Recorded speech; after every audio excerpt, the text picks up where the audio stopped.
नमस्कार।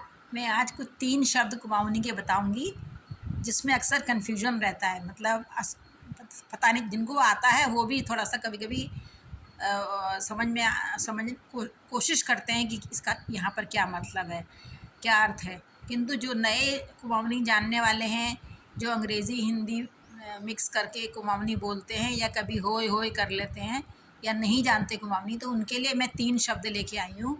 ये विशिष्ट शब्द हैं। जब गुर, गुर जैसे नीचे हलंत लगा है ये, तो इसका मतलब है गाय, गुर बाछ है। और गुर माने गोरा चिट्टा सफ़ेद रंग का, जिसका मतलब सफ़ेद मतलब जो काफ़ी उजले रंग का है, उसको गुर कहते हैं। और गुर अंग्रेज़ों को भी कहते हैं गुर रो, गुर गुर यहाँ, तो ये भी होता है। अब दूसरा वर्ड जो है वो उसका ध्यान दीजिए, पैट। पैट का मतलब होता है शुभ या अशुभ। पुका यो पैट शुभ, मतलब उसको ये शुभ है।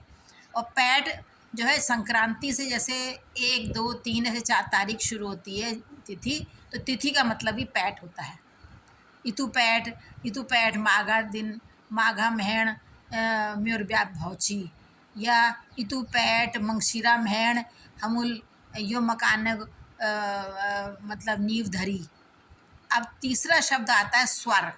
स्वर कहते हैं हमारे संबंधी मतलब जो जिनके पूर्वज एक थे, जिनका गोत्र एक है, जो एक परिवार के हैं, जो अलग अलग अब रहने लगे हैं। स्वर जैसे कहते हैं, इसका युग शब्द है स्वर बिरादर। और स्वर उसे भी कहते हैं जो गाढ़, जो पहाड़ी नदियाँ होती हैं उनको गाढ़ कहते हैं, छोटी नदियों को गधियार कहते हैं। तो जो गाढ़ के गधियार के पास पास के जो ज़मीन होती, जहाँ पर चावल की खूब खेत, धान खूब उगाए जाते हैं, वो कहते हैं ना वीक वो तो बहुत अमीर चो वीक स्वरा खेत छन। स्वर मतलब जहाँ पानी आसानी से, तालाबों खेत को भी कहा जाता है। तो आज ध्यान रखें, गुर, पैट और स्वर। आज मैं यही सोच रही हूँ कि ये आप लोग सीख लीजिए। हमारी भाषा जो है वो उसका गहराई में हम सबको पता चले। मेरे को भी ज़्यादा नहीं पता है, पर जो पता है मैं बताने का प्रयास करूँगी।